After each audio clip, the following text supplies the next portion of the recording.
Now, OJ Step 4's got some interesting news here.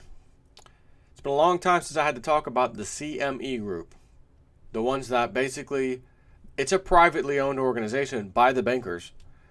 And you could look at it as almost like a government entity. It sets the rules, it can change the rules at any time on any contracts, futures contracts. All that goes through the CME group. CME implements gold, precious metals, not just gold from what I read, but precious metals circuit breakers, but this particular part is interesting for gold, up to $400 wide. So if we have a $400 move, like, in a matter of minutes or whatever, or I'm not sure what is it 5 minutes? I'm not sure the length of time, but it's a short period of time. If it happens, then circuit breakers are triggered. No more trading on gold. Why would they implement that if the price of gold is going to go down? Let me explain myself. Anybody that's been following me for a length of time, few years, knows that every time the CME group did something sneaky, I reported it. And let me give you a couple of examples. Back in 2011, the price of silver and gold were skyrocketing early on in the year. That's when silver blew through 20, 30, up to 49, 50 bucks. Basically, $49 and some change. And when it hit that point, I think some people fail to realize something. Why did it stop? Why did it crash down, down into the low 40s, like very quickly, and then down even into the 30s? The CME group came out on a Friday after the markets closed and said, oh, by the way, all of these people playing these paper contracts, Monday morning, so next business day, Monday morning, we're implementing a new rule position margin requirement change. You need to have a lot more money in your account because of the volatility of the price of silver right now. It's been moving so crazy, In other words, it's been going up, and they don't like that. And it would be something equivalent to this. You got a silver futures contract out, or gold, doesn't matter. And let's just say you needed to come up with $12,000 to play that contract. And it moves up a couple dollars. You're up $10,000 on a 5,000 ounce contract. I believe that's what that would equate to. On a $2 move, something like that. So you're up on $2 move on silver, in this case, you're up $10,000 in profit. Like that. But it's Friday. Markets are closed. Your contract's still open. You don't want to close it out now. You're up $2. That's $10,000. What if it goes up another dollar? That's another $5,000. I'm going to hold on to the contract till at least next week to see what happens. Oh, wait a minute. Markets are closed. CME Group, we're changing margin requirements effective immediately Monday morning. Or Monday. And I think it was actually end of day Monday. They gave you all of Monday to liquidate your contract, basically. At the end of day Monday, you've got to be in compliance. Okay, well, what is the margin requirement? Well, we're taking it up significantly higher. In order for you to play this paper game, you need to have more money, thousands of dollars more money in your account. And then we're okay. You're okay. Otherwise, you're going to have to liquidate your account. So what happens? Everyone says, if I don't and I hold on to my contract, other people ain't going to do it because it only takes a little few percentage of the people playing this game to decide I don't want to have to go to my bank and pull out more money to put in here as a margin fee. And if I do, I know other people aren't, which is going to cause the price to go down because they're going to end up liquidating their contract so they don't have to do this, be in compliance, which means they're going to start, so to speak, flood the market with a bunch of their contracts that they're liquidating. Which means if my bozo self hangs on to my contract, I'm going to lose too. So I can't do that. I also have to liquidate. So Monday morning came around. Liquidate. Price of $49 silver, $45, $42. Boom. Got smashed. I kid you not, I did every one of these videos, and just going off of my memory, I remember that within a matter of just a few, not several, just a few days. Oh, CME Group's got another announcement. We're hiking margin requirements again, guys. Wait a minute, you just did it like 2 days ago, 3 days ago. Yeah, the volatility and stuff. We're gonna hike them again. It pushed every last sucker out of the market, dropped it from the 40s down into the 30s. That's how that went, and you can go look this up. Matter of fact, if you want to look at my old videos, I would say, well, since I'm here in front of you, let me just do you a little favor, just to give you an idea of what to search for on YouTube. Of course, JSNP4, CME, and I'll leave it as that.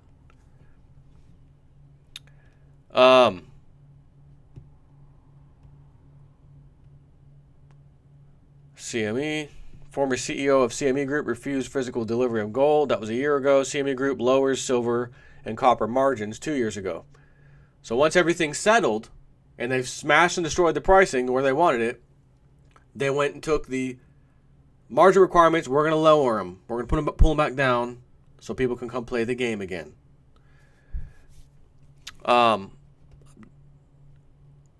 CME. Is CME not going to raise margin 3? I think I went to it 3 times. CME Group floating the idea of returning to a gold standard? No. So why did the price, this is from 3 years ago, Realist News. So why did the price of silver crash? CME raised margin requirements several times. Now I'm going to click on this without actually watching it because I have a comment in here apparently. This was uploaded May of 2011, okay? The crash happened January, February, March, I think around April. So April, May, we have a whole month later. As of Monday, initial contract margin requirements would be increased to 21,600 and to 16,000 for hedgers.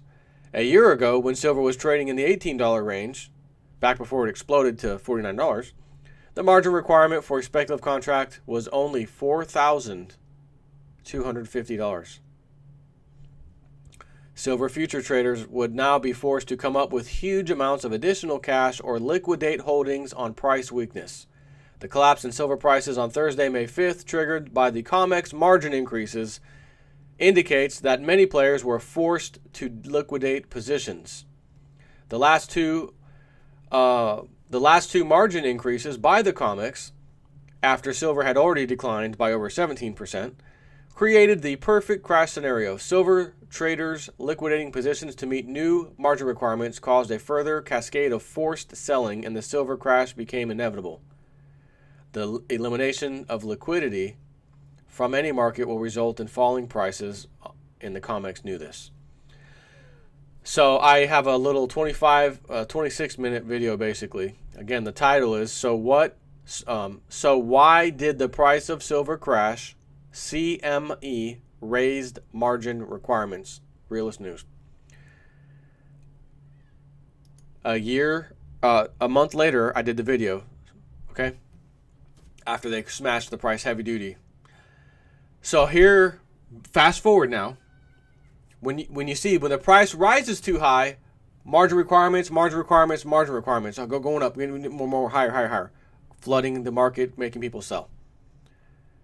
Now that the price has been smashed from below 30, below 20, $14 and $15 even, why aren't they changing margin requirements? It's still volatile, isn't it? So if it's going down or up, doesn't matter. Volatility is volatility. Why aren't they raising margin requirements on the way down? They don't. Because it is their tool that they use when they got to flush out the market. They raise it, therefore they're only going to do it when the price rises. So, if the CME, and it says they're implementing this starting effective on December 21st, 2014, that's just a couple weeks away, circuit breakers up to $400 wide for gold. Why now? Why right now are they implementing this new rule to trigger circuit breakers if the price of gold fluctuates $400 one way or the other, up or down. If the price is going to go down $400 in a trading session, that will trigger these circuit breakers. Has the CME, because maybe they're looking out for us both ways. Maybe the price will go down $400 and they're just looking out for us sheeple. Well, let's see their track record. Have they ever looked out for the sheeple? Actually, no, never. And one of the retiring judges that worked for the CME group, for the CFTC, which is the regulatory agency over that whole commodities market, said, now that he's leaving and retiring, by the way, Judge so-and-so made it clear to former head of CFTC when she was leaving, he will never, ever find in favor a ruling that a person brings against a commodity trader or company, etc. They will always find the company they will rule in favor of the company. So you get screwed by somebody, you are not going to go to the CFTC, file a complaint, have a judge there look at it, because he'd already said you won't win.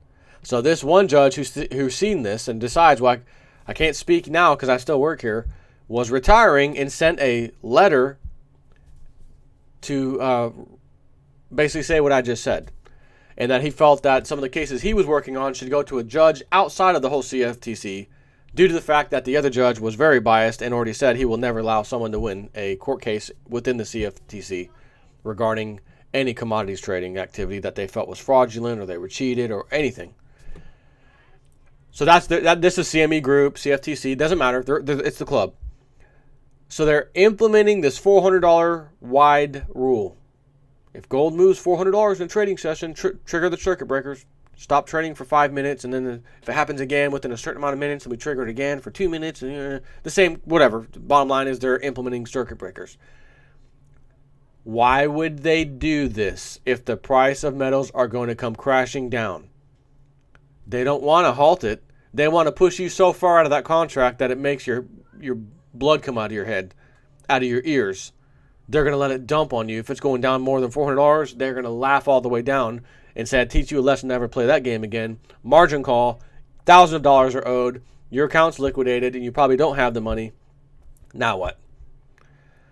You lose. You get nothing. Good day, sir, says Willy Wonka. So this, to me, can only mean one single thing.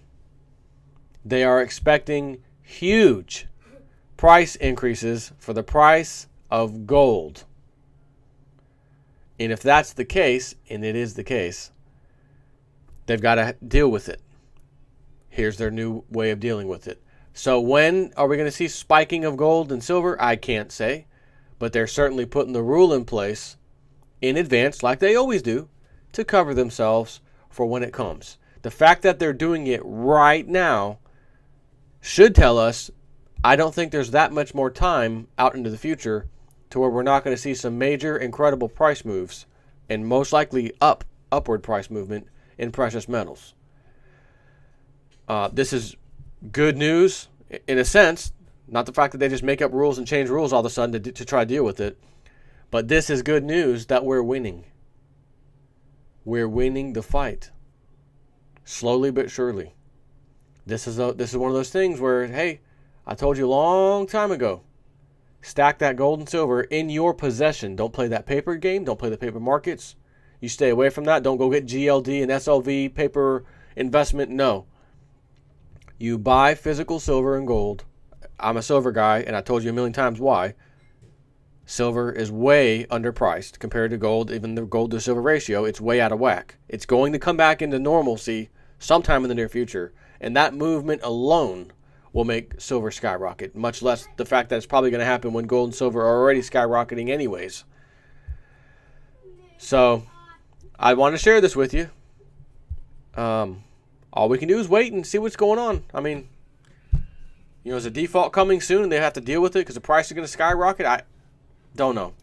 But this is what it is. Take care.